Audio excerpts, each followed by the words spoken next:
Most English learners can talk about the weather or order coffee, but can you actually describe your day to someone in a way that sounds natural and engaging? What happens when someone asks, "How was your day?" and you freeze, wondering if you should say good or something more? Today on Talk, Learn, Teach, we're showing you how to talk about your everyday life in a way that feels authentic and keeps conversations flowing. Stick with us, because by the end of this, you'll be comfortable sharing your day with anyone. Hey everyone, welcome back to Talk, Learn, Teach. I'm Sophia, and I'm so happy you're here with us today. I'm Liam. Before we get started, we want to say thank you. Your support, your shares, your comments, they mean everything. If you're new to our channel, please hit that subscribe button. It helps us reach more English learners like you. And if today's lesson helps you, give us a thumbs up. Share it with a friend who's learning English. We're building something special here, and you're part of that. Let's dive in. Sophia, let's start with something we all experience, morning routines. How would you describe your morning to someone? That's actually a great starting point, because mornings are when we first use English with people. I'd say something like, I wake up around 6 in the morning, and the first thing I do is drink water. I like how specific you are. You could also say, I'm an early riser, or I'm a night owl if you go to bed late. And those phrases immediately tell someone about your schedule without saying too much. What's important is painting a picture of what your morning looks like. Can you take us through a typical morning for you? Sure. So I wake up, I'll use the bathroom, brush my teeth. This is where people often skip details because they seem obvious, but they're not. You could say, after I brush my teeth, I take a shower, or I splash cold water on my face to wake up. Those are vivid details. They make the story interesting. What about after the shower? I get dressed. Now, most people just say, I get dressed, but you could say, I put on my work clothes, or I try to find something comfortable to wear, or even I stand in front of my closet for 10 minutes deciding what to wear. That last one is so relatable, and it shows personality. Exactly. Then breakfast. I make coffee and have some toast with jam. Or I might say, I grab a quick breakfast if I'm rushing, versus I sit down and enjoy a proper breakfast. So the verbs you choose matter too. They reflect how you're experiencing your morning. Completely. If you say, I grab breakfast, it sounds rushed. If you say, I prepare breakfast, it sounds intentional. Neither is wrong, they just tell different stories. What about getting to work or school? This is where commute vocabulary comes in. You could say, I take the bus, or I drive, or I walk, or I bike, or I take the train. Some people might say, my commute takes 30 minutes, or I have a 10-minute walk. And the emotion of the commute is part of the story too. Yes, you could say, I enjoy my morning walk, or I dread my commute because the bus is always crowded, or I use my commute time to listen to podcasts. That last one is interesting because it shows you're multitasking your learning. Exactly. Your daily routine isn't just a list of activities, it's a window into who you are and what you value. Let's move to work or school. This is where people often struggle because the vocabulary can feel complicated. It's true, but here's the thing. You don't need fancy vocabulary. You need to describe what actually happens. Can you walk us through a typical work or school day? Sure. So I arrive and I greet my colleagues. You could say, I say hi to everyone, or I exchange greetings, or I have a quick chat with my coworkers. And then? Depending on your job or school, you might have different structures. As a teacher, my first task is usually checking emails. You could say, I go through my inbox, or I catch up on messages, or I respond to emails. What about when you actually start your main work? I prepare for my classes. You could say, I set up the classroom, or I arrange materials, or I review my lesson plan. The specific words depend on your job. And throughout the day? There are different phases. You have busy periods and slower periods. You might say, the morning was hectic, or I had back-to-back meetings, or things were calm in the afternoon. Those descriptive words are important. Hectic, intense, calm, slow. They give texture to your story. And you can express challenges too. I dealt with a difficult situation, or I had a disagreement with someone, or I struggled with a particular task. Being honest about challenges makes you sound real. What about breaks? Do people talk about lunch? They should. I took my lunch break at noon, or I ate with my coworkers, or I grabbed lunch from a cafe nearby. And you can describe how you spend your break too. How would you describe that? I used my break to scroll through my phone, or I stepped outside for fresh air, or I had a proper meal and felt recharged. So, breaks are moments where you show what helps you recharge? Exactly, and that's important information about your day. Some people need solitude, some people need social interaction. That's all part of your daily routine. What about when something goes wrong at work or school? This is where people need good vocabulary. You might say, I made a mistake, or things didn't go as planned, or I faced an unexpected challenge, or I had to troubleshoot a problem. And how you respond to those challenges matters. It does. You could say, I panicked at first, but then I took a breath and figured it out. Or I asked for help. Or I learned something new from the experience. What about the afternoon? How do people transition from work to evening? This is an important part of the day that people don't always talk about. You could say, around 3 or 4 o'clock, I start feeling tired. Or, as the day progresses, my energy drops. And what do you do about that? You could have a second wind, or you might say, I have a coffee to boost my energy. Or, I take a 5-minute walk to refresh myself. And when the day ends? This is where people use words like, I wrap things up, or I finish my tasks, or I prepare to leave. And the feeling is important too. You might say, I'm relieved when the day ends, or I feel satisfied with what I accomplished, or I feel exhausted. So there's a transition moment. There always is. You could say, as I leave work, I switch off my work mode, or on my way home, I decompress, or I use my commute time to clear my head. And then you arrive home. Yes, and this is interesting because home is where people really relax. You might say, I kick off my shoes and collapse on the couch, or I change into comfortable clothes, or I take a shower to wash away the day. Those are vivid, relatable descriptions. They are, and they show vulnerability too. You're not pretending that every day is perfect. You're being honest about how you actually feel. What about dinner? Again, you could describe it simply or with more detail. I make dinner, or I order takeout, or I cook a simple meal while listening to music. You could also say, I eat alone, or I have dinner with my family, or I eat quickly before my next activity. What happens after dinner? How do people spend their evening? This is where routines really differ. Some people have relaxation time. Others are busy with other responsibilities. Can you describe some common evening activities? Sure. You might say, I watch TV, or I scroll through social media, or I read a book, or I spend time with family. Or you could say, I pursue a hobby, or I work on a personal project. And how you talk about these shows what's important to you. Right. If you say, I waste time on my phone, that's different from, I catch up with friends on social media. Same activity, different framing. What about people with other responsibilities in the evening? Good point.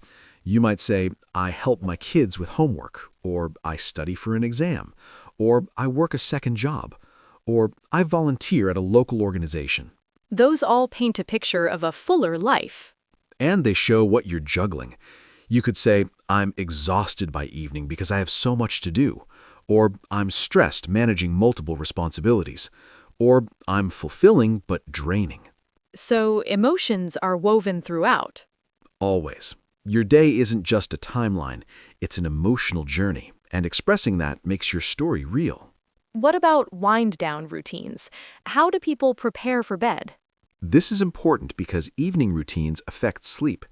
You might say, I dim the lights, or I put my phone away, or I do a skincare routine, or I journal about my day.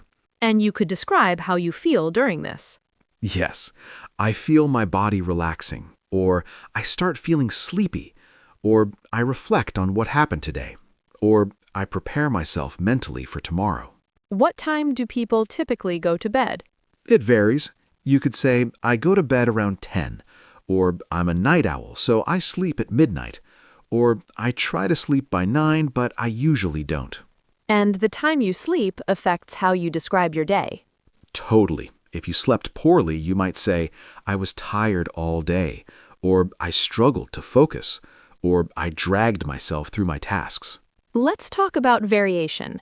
Weekday routines are different from weekend routines, right?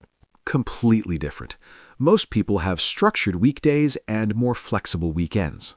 How would you describe that difference? On weekdays, I might say, my schedule is fixed, or I have set times for everything, or I don't have much flexibility. But on weekends, I have more freedom, or I wake up without an alarm, or I do whatever I feel like. And that difference in tone is important. It shows your relationship with time. Some people love structure, others feel constrained by it. Your language should reflect that. What would a typical weekend look like for you? I might say, I sleep in, or I have a leisurely breakfast, or I spend time with friends, or I tackle household chores I didn't have time for during the week. So, weekends aren't purely leisure. Not for most people. You could say, I balance relaxation with responsibilities, or I catch up on chores, or I dedicate time to things I enjoy but don't have time for during the week. And you can express whether you look forward to weekends. Yes, you could say, I live for the weekend, or I dread Mondays, or weekends go by too fast, or I need my downtime to recharge. Those are honest expressions that show how you actually feel about your schedule. They are, and they're the kinds of conversations people actually have, not just facts, but feelings. But not every day follows the same pattern, does it? Not at all. Some days are completely different, and talking about that is important too. How would you describe an unusual day? You could say, today was different from usual, or my routine was disrupted, or something unexpected happened, or I had to adapt my plans. And what might cause that? Weather could change your plans. It was raining, so I couldn't go for my usual run. Or work might be different. We had an all-day meeting instead of our normal routine. Or personal events. A friend called and I ended up spending the afternoon with them. And how you talk about these changes shows flexibility. It does. You could say, I was annoyed about the disruption, or I was actually happy about the change of pace, or I had to be flexible and adjust my expectations. That shows resilience. Exactly. Life isn't predictable. Showing that you can handle disruption is important. What if you had a really bad day? You could be honest about it. Today was terrible, or I had a rough day, or everything seemed to go wrong, or I made multiple mistakes and felt frustrated. And how would someone respond to that? They might say, I'm sorry to hear that, or that sounds stressful, or I hope tomorrow is better, or want to talk about it. So you're also learning how people respond to your stories. Right. Communication is a dance. You share, they respond, you continue. That's how real conversations work. Let's give our learners some specific vocabulary that comes up often in daily routine conversations. Good idea. First, verbs. You have wake up, get up, rise, or be an early riser. Those all mean something slightly different. How so? Wake up is becoming conscious. Get up is actually leaving bed. Rise is more formal. Be an early riser describes your habit. They're nuanced. And that matters for how natural you sound. Absolutely. You wouldn't say, I rise at 6 in casual English. You'd say, I get up at 6, or I wake up early. What other verbs are common? Commute, tackle, wrap up, decompress, recharge, and phrases like squeeze in, or fit in, or make time for. Those are really useful. They are. And then you have words for how you feel. Exhausted, drained, energized, motivated, stressed, calm, peaceful. And those change throughout the day. They should.